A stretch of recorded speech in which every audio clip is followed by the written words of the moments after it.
இப்போ அரசியல்ல ஏகப்பட்ட பிரச்சனைகள் மாநில அரசுக்கும் சரி மத்திய அரசுக்கும் சரி. சோ அதுல வந்து மாற்றம் வருமா சார்? ஏன்னா இப்போ புடிச்சுக்கிட்டு இருக்காங்க கிட்டத்தட்ட, நீங்க எல்லாமே பார்த்திருப்பீங்க. அதாவது நான் என்ன சொன்னேன்னா, கழிஞ்ச சட்டசபை எலெக்ஷனுக்கு 6 மாசத்துக்கு முன்னாடியே சிஎம் போய்விட்டு அந்த அம்மாட்டே நீங்க தான் வருவீங்க ஆட்சிக்கு, இன்னும் தெளிவா 165 தொகுதிக்குள்ள வருவீங்க அப்படின்னு. 159 தொகுதி வந்துச்சு. 7ஆம் தேதி பதவி ஏத்தாங்க.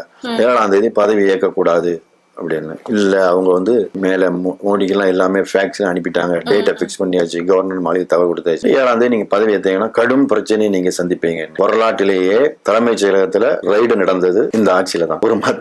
ஒரு மந்திரிய 1 வருஷம் ஜெயில வச்சது இந்த ஆட்சியில தான். பல நெருக்கடிகள்ல. அது இல்லாம பெரிய விஷயம் என்னன்னா, தெளிவா சொல்லிட்டேன், நீங்க 5 to 6 இடைத்தேர்தல் நீங்க சந்திச்சே தீரணும். 5 எம்எல்ஏ மரணம். மாநில அரசுல நிறைய விஷயங்கள் கணிச்சு சொல்லியிருக்கீங்க. சோ எனக்கு வந்து மிகப்பெரிய ஒரு சந்தேகம் என்ன அப்படின்னா, மோடிக்கு ஒரு மிகப்பெரிய கண்டம் இருக்கு அப்படின்ற மாதிரி நிறைய இடத்துல சொல்லியிருக்காங்க, கேள்விப்பட்டிருக்கேன். அது எப்படி சார்? அவருக்கு வந்து தனிப்பட்ட விதமா அந்த பிரச்சனைகள் வருமா, இல்லாட்டி அரசியல் சம்பந்தப்பட்ட கட்சிக்குள்ள ஏதாவது பிரச்சனைகள் வருமா? எனக்கு தெரிஞ்சு அவரோட ஜாதகம் விருச்சிக ராசி, அனுஷ நட்சத்திரம். இவர் விமான பயணம் அவாய்ட் பண்ணணும். இப்படியே போனாலும் விமானத்துல இடது பக்கம், இடது கை பக்கம் அவர் இருந்து போகணும். 2010 நான் ஜெயலலிதா மரணத்தை கணிச்சு கொடுத்தேன். 2017 நியூ இயர் இந்த அம்மா சந்திக்க மாட்டாங்கன்னு. 16ல இருந்துட்டாங்க. கரெக்டா அந்த அம்மா இறக்காங்க. அவ்வளவு டிவிலையும் என்னோட போட்டோ போட்டு 7 வருடங்களுக்கு முன்னாலே கணித்து கொடுத்த குமரி ஜோதிடர். அதுக்கப்புறம் தான் சினிமா துறையில இருந்து எல்லாரும் என்னை கான்டாக்ட் பண்ணாங்க.